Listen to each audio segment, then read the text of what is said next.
Selamat pagi anak-anakku. Hari ini kita akan melanjutkan materi kita, yaitu mengenai lensa. Terlebih dahulu kita akan definisikan atau mengerti mengenai arti lensa.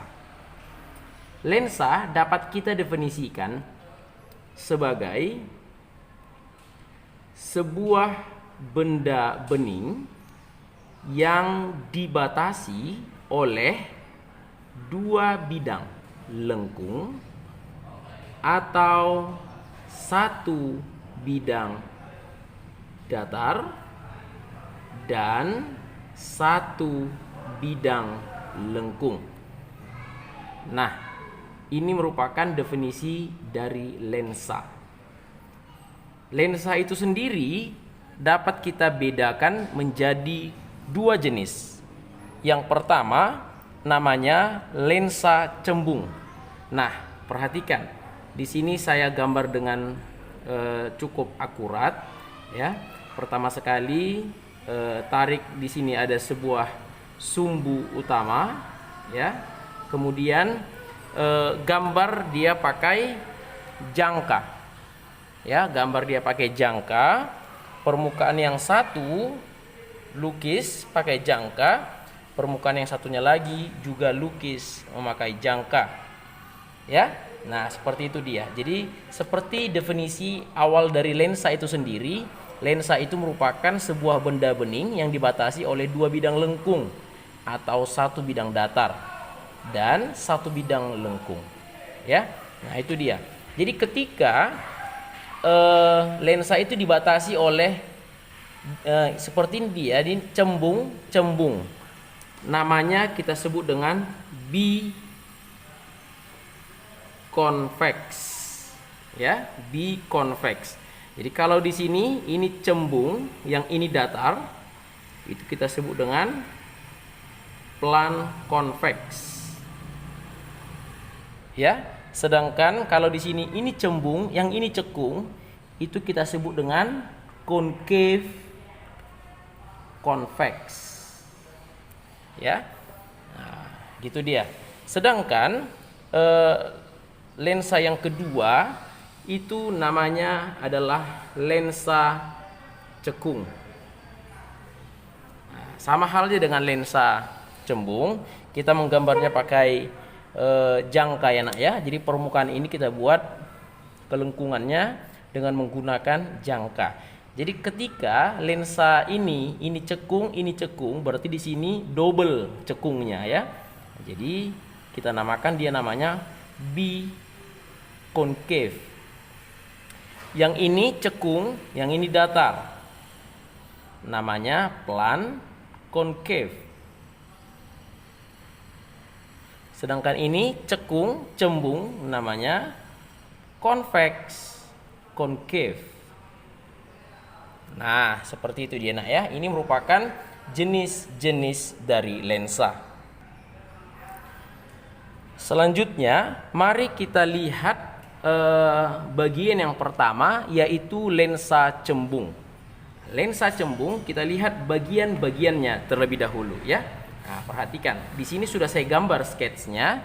Nanti akan saya ulang langkah-langkah untuk menggambarnya, ya. Jadi pertama sekali yang kita lakukan adalah menarik satu garis lurus yang akan kita sebut sebagai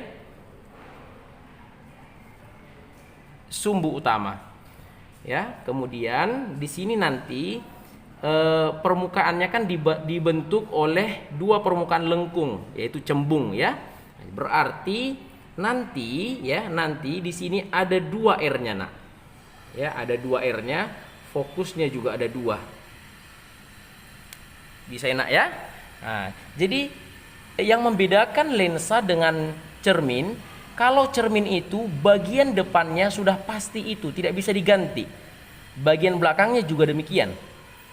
Sedangkan kalau lensa, dia bebas, nak. Yang manapun bisa kita buat jadi bagian depannya. Otomatis kalau sisi kiri kita bikin bagian depan, maka sisi kanannya akan menjadi bagian belakang. Sebaliknya, ketika sisi kanan kita bikin menjadi bagian depan, maka sisi kirinya akan menjadi bagian belakang. Ya. Nah, perhatikan bagaimana cara menyimpulkan bagian depan dan bagian belakang lensa. Perhatikan, lensa cembung, ya, lensa cembung ini sering sekali disebut dengan lensa positif atau lensa konvergen. Ya, lensa konvergen. Nah, jadi perhatikan baik-baik. Bagian depan lensa itu adalah bagian di mana sinar datang itu berada. Jadi kalau sinar datangnya dari kiri, berarti inilah bagian depan. Nah, jadi kita misalkan ini bagian depan lensa. Otomatis ini pasti akan menjadi bagian belakang. Ya. Nah, demikian sebaliknya, kalau yang ini saya buat depan lensa, maka ini yang menjadi belakangnya. Dengan catatan, bagian depan lensa itu merupakan bagian di mana sinar datang muncul pertama sekali, ya. Nah, perhatikan.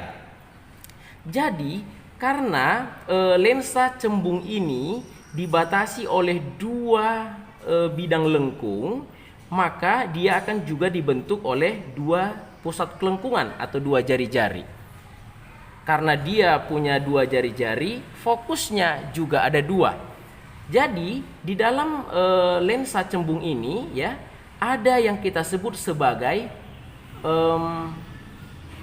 fokus aktif dan fokus pasif. Nah, mana yang menjadi fokus pasif dan mana yang menjadi fokus aktif?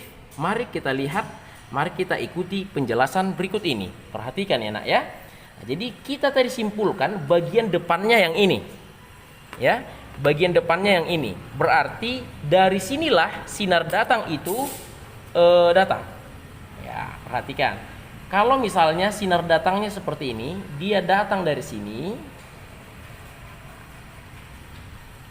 Dia datang dari sini seperti ini. Nah, ini dia datang.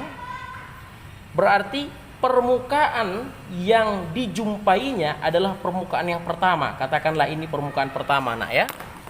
Ini permukaan pertama, ini permukaan yang kedua. Ini permukaan pertama, yang ini permukaan kedua. Jadi kalau depan lensanya yang ini, berarti permukaan yang dijumpai oleh sinar datang itu adalah permukaan pertama. Itu artinya fokus aktifnya adalah fokus yang dibentuk oleh permukaan pertama. Nah, jadi permukaan pertama, kalau untuk membentuk ini kan jarinya dari sini saya bikin. Ya. Nah, seperti ini, Nah, seperti ini kan? Nah, berarti permukaan pertama itu jari-jarinya di sebelah kanan. Nah, saya katakanlah ini R1. Berarti ini F1. Bisa ya, ya. Sedangkan di sini F2, di sini R2 karena ini merupakan pusat kelengkungan yang dibentuk oleh permukaan yang kedua. Nah, jadi jika sinar datangnya dari sini, maka yang menjadi fokus aktifnya adalah F1. Saya bulati ya, ya. Nah, ini yang kita sebut dengan fokus aktif. Sedangkan F2 ini adalah fokus pasif. Bisa enak ya? Nah, kalau seandainya bagian ini yang kita bikin bagian depannya, berarti sinar datangnya dari sini. Berarti yang membiaskan sinar datang itu nantinya adalah permukaan kedua. Permukaan kedua itu adalah F2. Berarti F2 lah yang bertindak sebagai fokus aktif. Ya, seperti itu dia. Sampai situ paham ya, ya? Oke. Nah, sekarang mari kita lihat sinar-sinar istimewa pada lensa cembung yang akan berfungsi atau berguna untuk melukis, ya, untuk melukis pembentukan bayangan pada lensa cembung. Nah, mari kita lihat. Sinar-sinar istimewa pada lensa cembung itu ada 3, sama halnya dengan sinar istimewa pada cermin, ya. Hampir-hampir mirip dia, Perhatikan baik-baik penjelasannya. Nah, sama seperti tadi ya. Di sini saya tarik ada sumbu utama. Ini sumbu utamanya nah. Oke. Kemudian ini namanya pusat optik. Ini saya bikin positif. Ini harus tegak lurus ya. Ini harus tegak lurus. Kemudian kalau saya misalkan di sini adalah R, maka di sini F-nya setengahnya ya nak ya. Kalau di sini R, di sini berarti F-nya ya. Nah, sama seperti yang sudah kita gambarkan di awal tadi, berarti di sini F1, di sini R1, sini F2, di sini R2. Dengan catatan ini merupakan bagian depan cermin. Jadi sinar istimewa yang pertama adalah, perhatikan. Nanti bisa dilihat di bukunya ya nak ya. Saya gambarkan. Sinar datang sejajar sumbu utama. Ini sinar datangnya. Ya, dibiaskan. Nah, kalau bias itu kalau dia datang dari sebelah kiri, dia terbias ke sebelah kanan. Kalau mantul, dia datang dari sebelah kiri, mantul juga ke sebelah kiri. Namanya mantul. Kalau ini beda, bias, dibelokkan dia ya. Lanjut dia ke bagian yang berikutnya tetapi belok ya. Jadi di sini sinar datang sejajar sumbu utama dibiaskan melalui fokus aktif. Nah, ini fokus aktifnya. Ya. Jadi sinar istimewa yang pertama, sinar datang sejajar sumbu utama lensa dibiaskan melalui titik fokus aktif F1 ya. Nah, seperti itu dia. Kemudian untuk sinar istimewa yang kedua ya, sinar istimewa yang kedua sama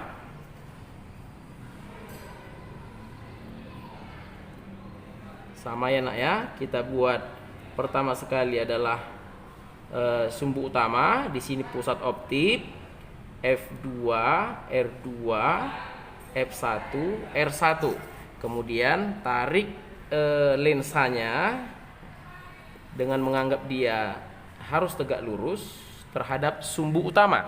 Nah, sinar istimewa yang kedua itu adalah sinar datang melalui fokus pasif F2. Ini sinar datangnya dari sini. Nah, seperti ini. Begitu nyampe ke permukaan lensa, dia akan dibiaskan sejajar sumbu utama. Ya, harus sejajar. Nah, seperti ini dia. Jadi kalau mau saya tuliskan, sinar istimewa yang kedua itu adalah sinar datang melalui titik fokus pasif F2 yang terdapat di depan lensa, kan depannya ini kan ya, dibiaskan sejajar sumbu utama. Ya. Nah, yang terakhir sinar istimewa yang ketiga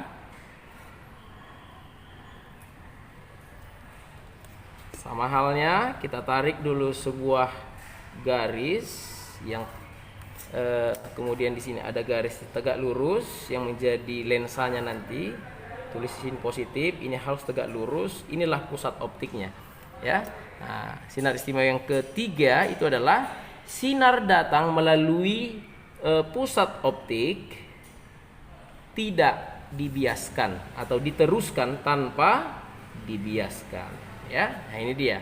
Berarti sinar datang melalui titik pusat optik O, ya, diteruskan tanpa membias. Itulah yang merupakan sinar istimewa yang ketiga. Nah, sampai di sini bisa dipahami ya, gambar dengan baik ya, gambar dengan menggunakan penggaris dan ukuran yang pas. Jadi untuk menentukan ini ya, kita buat kalau R1-nya 6, berarti F1-nya juga harus 3. Dia harus setengah dari jari-jari ya. Demikian seterusnya. Jadi yang kita pelajari kali ini adalah lensa cembung dengan asumsi R1 dan R2-nya memiliki nilai yang sama. Jadi kalau R1-nya kamu buat 6 cm, R2-nya juga 6 cm. Nanti untuk pelajaran level berikutnya nanti di SMA kamu pelajari Ya, nanti kita akan belajar R1 dan R2-nya tidak sama, ya. Bahkan ada yang 0. Ya, salah satunya. Nah, seperti itu dia. Nah, mudah-mudahan kamu bisa memahami ini. Untuk video berikutnya saya akan lanjutkan dengan melukis pembentukan bayangan pada lensa cembung. Terima kasih.